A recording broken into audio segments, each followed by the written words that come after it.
why Greenpeace is focused on the IT sector, what we hope to see from you, and actually how we'd like to be able to work more collaboratively with you as you have real opportunity to drive a clean energy revolution as you are driving revolutions in other sectors.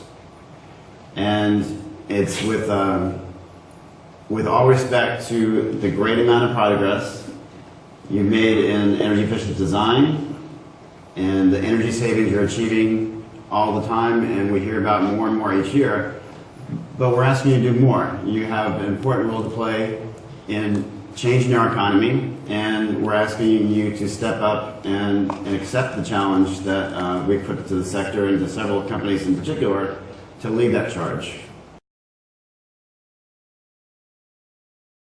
Taking the top-down estimate of 2%, breaking out the data center, and using some more current estimates of data center growth from a bottom-up perspective that was in the EPA report.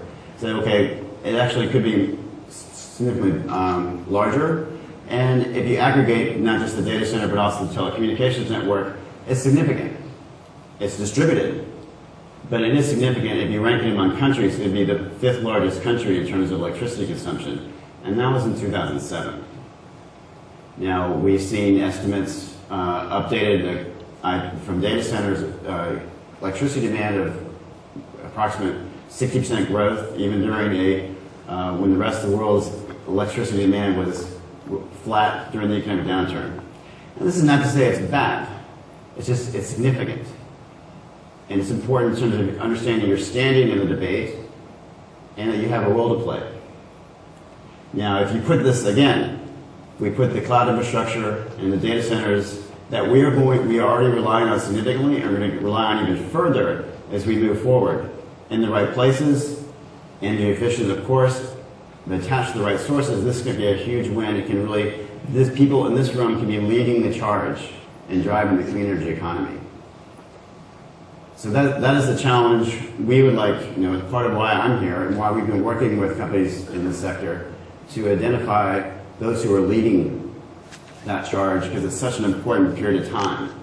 Now we have, you listen not just to us, is listen to IEA, the International Energy Association, that says we need to be moving away from further investments in fossil fuel infrastructure in the next, by 2017, 2020, if we hope to adhere to the goals the climate scientists says we have to adhere to. And this is the same period of time when this sector's energy footprint is supposed to triple. So it's very important that this sector that's growing very quickly prioritize and put itself and commit to a sustainable path, because then that allows us to rely even more aggressively on your technology, on your innovation, and your energy efficient gains. Now, unfortunately, there's some issues here, and something we include in the most updated report we put out, looking at the challenges of transparency and the metrics that are currently being used in the sector to establish their green credentials. Now, PUE is a very useful metric for many ways. It is a diagnostic tool, certainly for people in this room, but it is not a very good indication of how green you are. I would posit it is a directional indicator, perhaps, but ultimately it does not speak to the amount of resource you're using in the world, in the outside world. And so I think there's been a real challenge that's reflected in PUE is the lack of willingness to be transparent on how much energy you're using and the energy and carbon intensity of your footprint. We see some challenge, but and we've actually seen the Green Grid and others step up with new metrics. And Akamai, is Nicole in the room? There she is. You hear for the transparency. And here we actually had a company that provided public data on their CUE, who has been providing customers that use their network, including Greenpeace, information on what's the carbon footprint associated with using your network. Something we need to see more of, and hopefully we will see more of.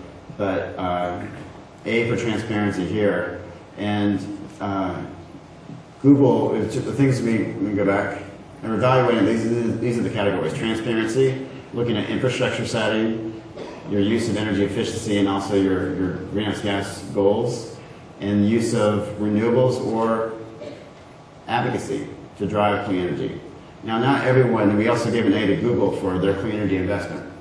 Not everyone is Google, not everyone has the amount of resources they have or the ability to invest the amount of money they've been investing, which has been significant in clean energy technologies.